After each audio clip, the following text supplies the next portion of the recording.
Rich dad poor dad के first chapter यानी the rich don't work for money देख चुके हैं, वो भी देसी और रियल लाइफ एग्जांपल के साथ। आज जो हम लोग देखने जा रहे हैं व्हाट इज फाइनेंशियल लिटरेसी। तो दोस्तों, अगर आप चाहते हैं कि बुक का समरी चाहते हैं वो भी देसी और रियल लाइफ एग्जांपल के साथ, तो हमारे चैनल देसी बुक समरी में हम लोग देखते हैं बुक समरी। यानी इससे पहले हम लोग सीरीज चल रहा है द साइकोलॉजी ऑफ मनी का, हम लोग देख चुके हैं, 5th चैप्टर तक देख चुके हैं। और अभी रिच डैड पुअर डैड का सेकंड चैप्टर देखने जा रहे हैं। तो अगर आपको चाहिए देसी स्टाइल में बुक समरी, तो इस चैनल यानी देसी इंग्लिश देसी बुक समरी को सब्सक्राइब कर लीजिए। तो without any further delay let's start the video. तो फर्स्ट सेकंड जो चैप्टर है दोस्तों, वाई टीच फाइनेंशियल लिटरेसी। तो क्या कहते हैं रॉबर्ट कियोसाकी, यह चैप्टर फाइनेंशियल एजुकेशन की इम्पोर्टेंस को हाईलाइट करता है।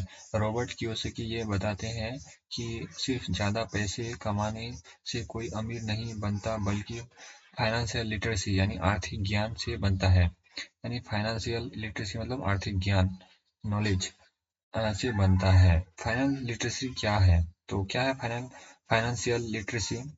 फाइनेंस लिटरेसी का मतलब पैसे को समझना, उसको मैनेज करना और उससे और ज़्यादा पैसे बनाना। तो क्या मतलब है फाइनेंशियल लिटरेसी का मतलब इधर पैसे को समझना ना, पैसे को आप समझ जाएंगे तो उसको हम लोग फाइनेंशियल लिटरेसी कह सकते हैं। उसको मैनेज करना यानी पैसे को कैसे मैनेज करते हैं और और उससे और ज़्यादा पैसे बनाना, यानी अगर आपके पास पैसे है 50 रुपए है, उसको 100 रुपए कैसे बनाएंगे, उसका मतलब है फाइनेंशियल लिटरेसी। सिर्फ नौकरी करना या सैलरी कमाना इम्पोर्टेंट नहीं है, बल्कि ये समझना जरूरी है कि पैसे कैसे काम करता है। तो कैसे पैसे होता है, रिच डैड पुअर डैड यानी rich versus poor versus rich लोगों की सोच। पुअर और मिडिल क्लास लोग ज़्यादा सैलरी मिलने पर ज़्यादा खर्च बढ़ा देते हैं। यानी पुअर जो लोग होते हैं, अगर उसका सैलरी ज़्यादा बढ़ जाती है तो वो लोग ज़्यादा खर्चा बढ़ा देते हैं, जैसे कार, गैजेट्स, लोन्स। रिच लोग क्या करते हैं, रिच लोग जो होते हैं, जो भी पैसा कमाते हैं उसको एसेट्स में इन्वेस्ट करते हैं, जो उनके लिए एक और पैसा जनरेट करता है। यानी रिच लोग क्या करते हैं, अगर रिच लोग उनका अगर सैलरी बढ़ जाता है तो वो लोग कार, लोन और बाइक ये सब नहीं परचेज करते हैं, बल्कि रिच लोग ना उसको इन्वेस्ट करते हैं, एसेट्स बिल्ड करते हैं, जो उनको और पैसे बना के देते हैं, जनरेट करके देते हैं।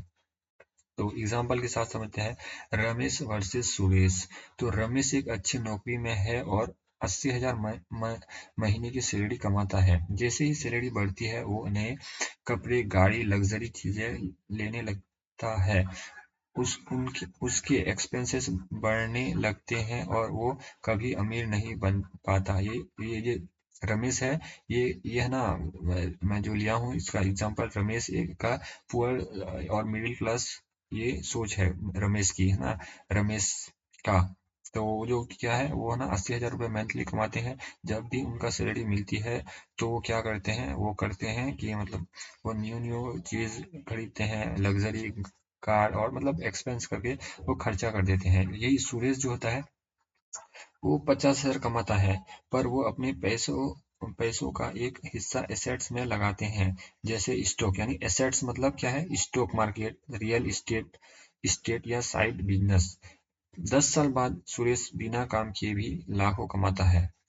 क्या समझे दोस्तों, एक पुअर पुअर मिडिल क्लास सोच वर्सेस रिच सोच। पुअर लोग क्या करते हैं, यानी सैलरी मिलने पे वो लोग एक्सपेंसेस बढ़ा देते हैं, कार, गैजेट और भी मतलब पैसा खर्चा कर देते हैं। वही जो होता है रिच रिच लोगों की सोच, वो लोग क्या करते हैं, वो एक्सपेंसेस नहीं बढ़ाते हैं, बल्कि वो लोग एसेट्स बिल्ड करते हैं, जैसे रियल इस्टेट और स्टॉक मार्केट में इन्वेस्ट करते हैं, जो उनको फ्यूचर में पैसे बना के देते हैं। तो मोरल इसका सीख क्या है, पैसे कैसे कमाया जाता है ये उतना इम्पोर्टेंट नहीं।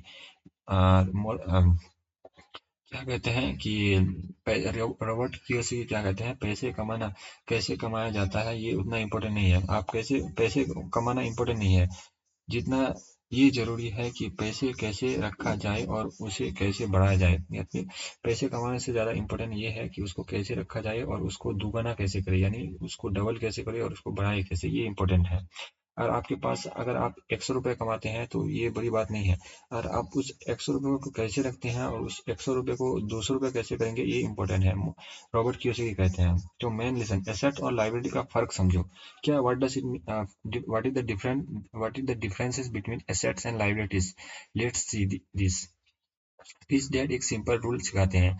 रिच डैड जो हम लोगों को सिखाते हैं, rich dad teach us a simple rule. तो क्या कहते हैं वो सिंपल रूल क्या है? सो एसेट्स वो चीज होती है जो आपके पॉकेट में पैसा डालती है, यानी एसेट्स वो होती है जो आपके पैसे पॉकेट में पैसा डालती है। लाइबिलिटीज वो होती है जो आपके पॉकेट से पैसा निकालती है। तो दोस्तों एसेट्स और लाइबिलिटी का ये डिफरेंसेस है, यानी इजी और पूरा सिंपल वे में ये है कि एसेट वो चीज होती है, आपके पॉकेट में पैसा आया तो ये एसेट्स है, और आपके पॉकेट से पैसे गया तो ये क्या है, लाइबिलिटीज है। एग्जाम्पल के साथ देखते हैं। एग्जाम्पल के साथ देखते हैं इसको। एसेट्स यानी अमीर बनाते हैं, एसेट्स कौन बनाते हैं, अमीर बनाते हैं एसेट्स। लाइबिलिटीज कौन बनाते हैं, गरीब बनाते हैं। यानी रेंटल प्रॉपर्टी जो रेंट देती है, यानी जो रेंट देती है, आपने एक फ्लैट मार्केट में बना दिया और उस पे आपको रेंट मिल रहा है, यानी मंथली मिल रहा है आपको। तो मंथली मिल रही है तो वो आपका एसेट्स है।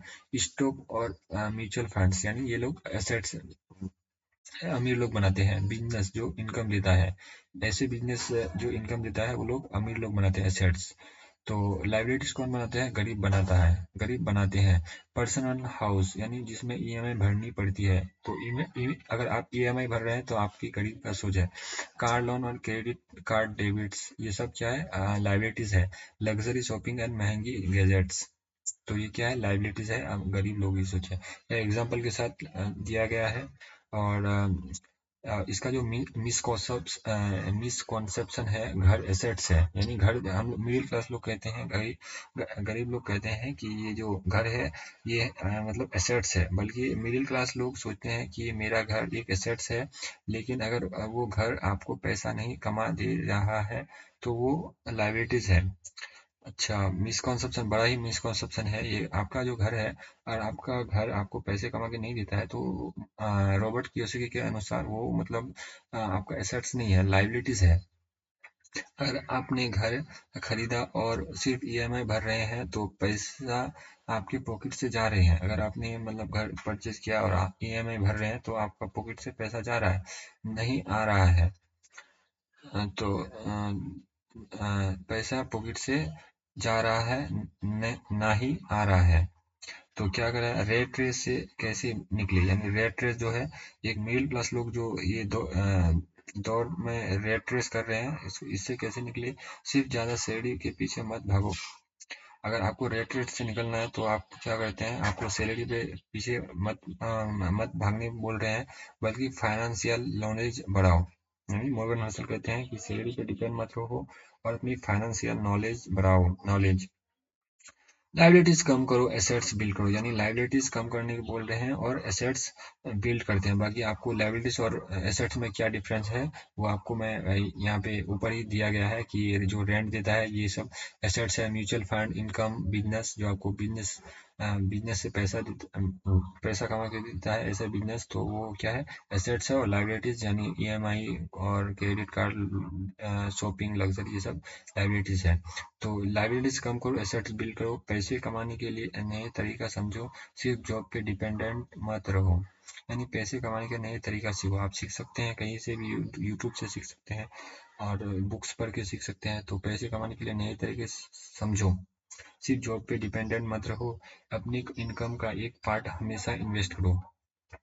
जैसे अगर आप 10,000 मंथली कमाते हैं सपोज दैट, तो उसका एक पार्ट यानी इट कुड बी लाइक 2500 और 3,000, सो यानी 3,000, 25,000, या मतलब आप अगर 10,000 कमाते हैं तो आप 2,500, 3,000 ऐसे मतलब इन्वेस्ट कर सकते हैं। मेरा कहने का ये मतलब है।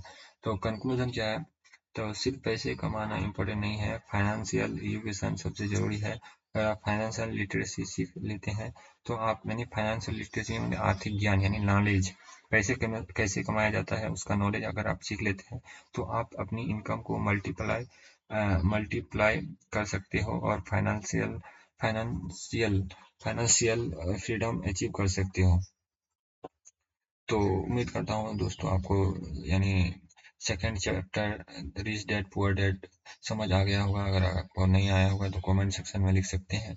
और इसी तरह अगर आप चाहते हैं पूरे बुक्स की समरी तो मेरे चैनल यानी देसी बुक समरी को सब्सक्राइब कर लीजिए। तो मिलते हैं नेक्स्ट वीडियो में। थैंक यू दोस्तों।